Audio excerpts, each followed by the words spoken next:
Hi folks, hope you're well. So, okay. Let's say if the Elgin Vineyard Church was doing things according to God, according to His will, His way, what would that look like? Well, one thing's a certainty. No subject would be off the books. As in, you can't talk about that in church. Because the first meeting I had with Archie, he asked me to meet him at the coffee shop to talk to me, to get to know me. But that's what he said, to get to know me, which was a lie. Wasn't to get to know me, he lied. So from that, I already knew that he was someone who would happily lie. Right? Yeah. He wanted to meet with me because at that Sunday service, I had said to two adults, about the fact that for years and years and years, I've been saying to God, it'd be lovely to get someone who can design clothing and take sex out of the equation. Now, Archie thought that that was not a conversation that should be had in church. So Archie has basically decided that if God wants someone to bring a conversation talking about sex in any way, shape, or form, that can't be brought in that church. So he was saying no. He was saying, no, you can't bring that in church. Now, he would deny that. Then ask him, why did he want to have that meeting with me? The original meeting he had. Why did he want that? For that reason. Again, one thing he wouldn't do is have anything that's off the books. Anything that can't be talked about. You wouldn't have support from other churches. Basically, if you were doing things according to God, it would take time. A lot more time. At this point in time, when they started doing that church, which would have been about a year and a half ago now, so you're talking probably around about December 2024. Okay? After a year and a half, you would have probably 5 or 6, maybe 10 members. If you're doing things according to God. I said in the last video, if you've got people that aren't of God, they will leave. And they will leave very quickly because they will get offended by the truth. They always will. It's their nature. They will always get offended. And when they get offended, they will not find the space where they're supported in that offence. So therefore, they will go and find a space where they're supported with that offence because that's really important to them. And so therefore, they will leave. And so therefore, you won't have half of the people in that church won't be there. More than half. Because half of the people in that church are going to be people who, well, come on. Why have they banned me from the church? Because people got offended. People took offence, and rather than going to God about it, they went to the leadership about it, right? He's doing videos talking about us. Yeah, come on. Grow up. Grow up. That's the point. In that church, you would welcome everyone. You wouldn't ban anyone. Wouldn't need to. Speaking truth would get rid of the people that aren't supposed to be there. And so your numbers would be low. But you wouldn't get any support from other churches. If I had a church in Elgin, I'd be speaking against the River Church. I'd be speaking against the Vineyard Church. I'd be speaking against the Community Church of Vic Harris. I'd be speaking against those places and how they want to ban you. As soon as you start saying things that they don't like, they either want to stop you saying that, and if you won't stop, they will ban you. So if they're doing things that are out of order, I'm not saying, if they make a mistake. No. Because if you make a mistake, you own up to it and you sort it out. No. This isn't a mistake. These churches don't make... I'm not talking about their mistakes. I'm talking about patterns of behaviour that they want to stick to. They want to stick to this stuff. They want to keep doing the things they're doing, right? I would be speaking against that. If God said he wanted me to say something about that or use them as an example, I would. And you think that they would be supportive of me? No. Even without doing that, if I was doing communion, I'd be using bread, I'd be using wine. And most churches would be going, oh, you can't do that. Oh, you can't do that. They would hate the fact I was doing that. They would hate it. Because it mean that they might have to change. They might have to change doing what they're doing. Right? Yeah. Now, is that something that they would support? No. I wouldn't be doing Christmas. I wouldn't be doing Easter. I'd be speaking massively against the Vineyard Church doing their Easter egg hunt. I'd be speaking massively against churches doing their Santa Claus for kids. I'd be speaking truth into that darkness. And there's no way, shape, or form they would be happy with that, these other churches. I wouldn't be having their support, would I? So therefore, this is why people choose the easy, safe path. Because the opposite path is not easy, it ain't safe, and it bloody well isn't comfortable. It's incredibly uncomfortable. As you get resistance, to say the least. Not just, it would be worse than resistance. You would have the local churches going to local papers, slagging off your church. Yeah. They'd even be lying about you. They'd be making things up about you. Because that's what they do. For goodness sake, do I think it's possible if I had a church, the Vineyard Church would be lying about me in the local papers? Well, if they can lie in their service, yeah. If the pastor can lie to me about why he wants to meet me, then yeah. They're happy to be having the father of lies as their God. So therefore, would they lie? Yeah. Of course. But that's the point. Then you look to God to deal with it. You don't try and deal with it yourself. You look to God to deal with it because, yeah.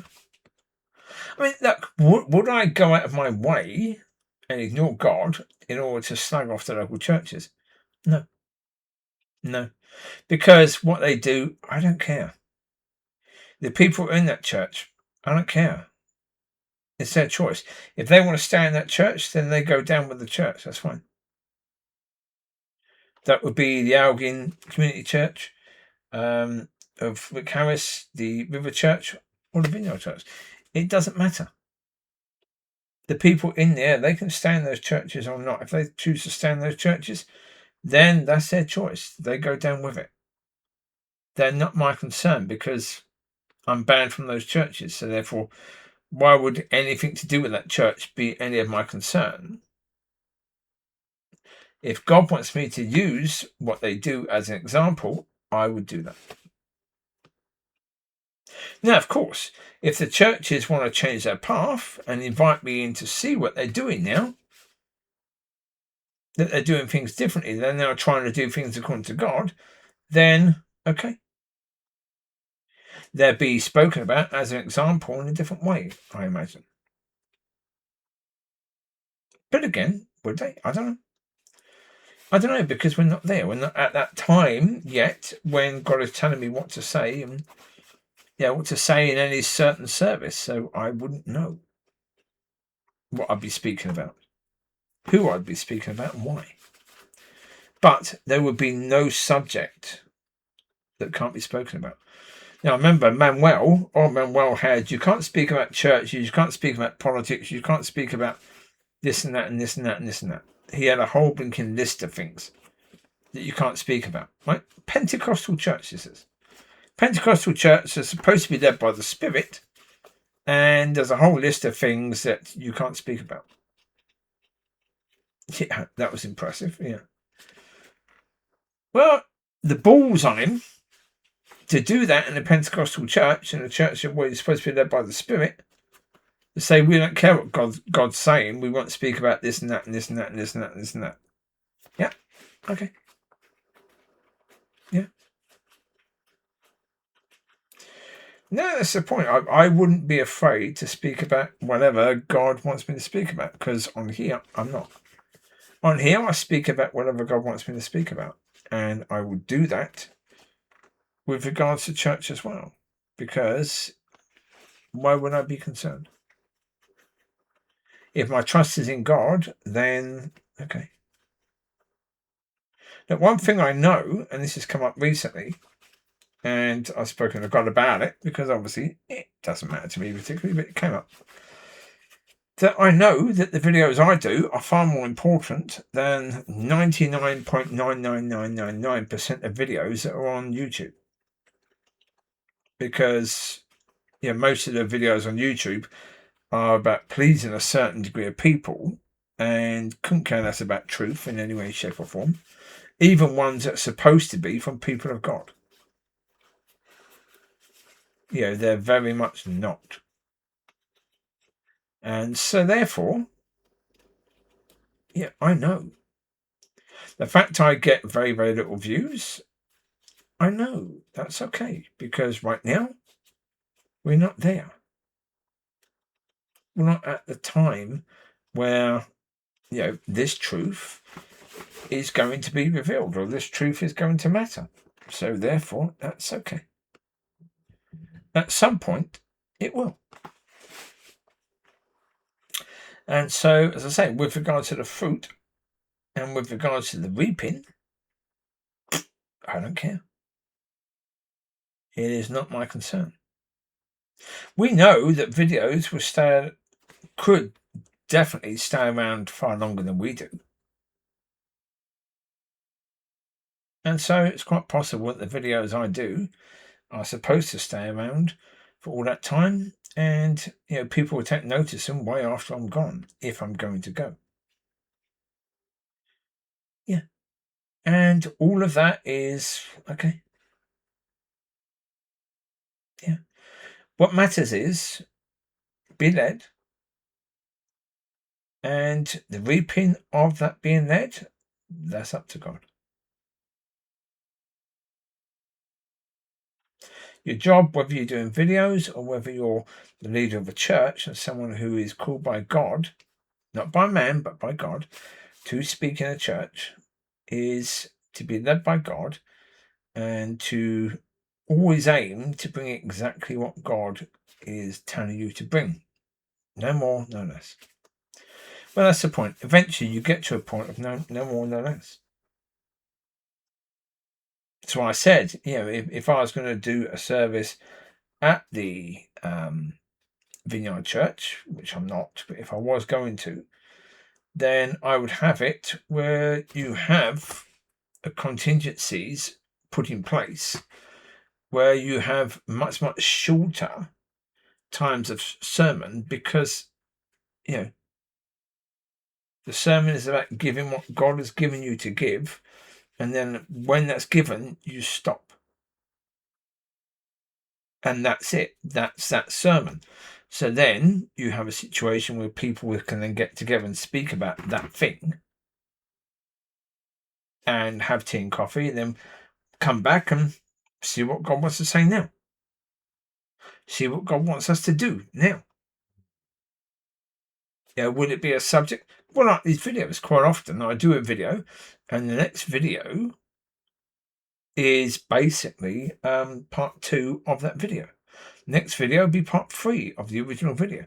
Next video will be part 4 of the original video. It's boom, boom, boom, boom, boom. They, they're sort of supposed to be. They're, so therefore maybe the sermons are working that way. I don't know. It is not for me to know right now. It's for me to say however it happens, it's going to be interesting, it's going to be fun, and it's going to be different. Because it has to be according to Matthew 6, 9-10.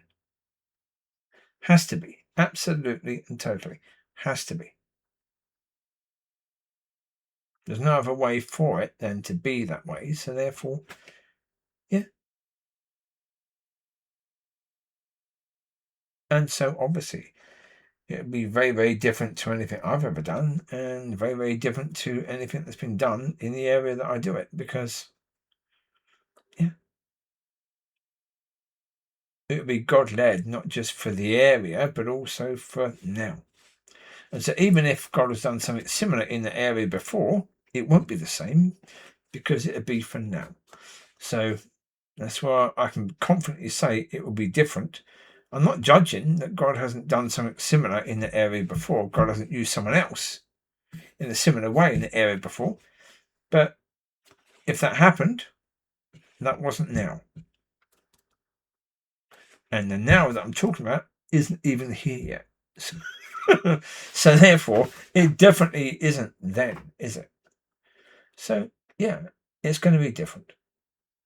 And it's going to, for that reason, yeah. I need to have some people around me that would be the right people. But that's up to God to bring them. Right now, do I have those people? No. No.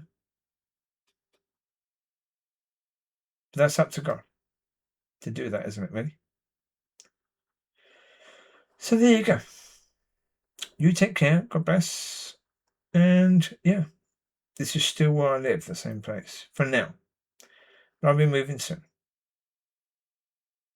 And there we go. That was the frame that I put up. It's no longer there. And so yeah. Most of that is still exactly as it was then.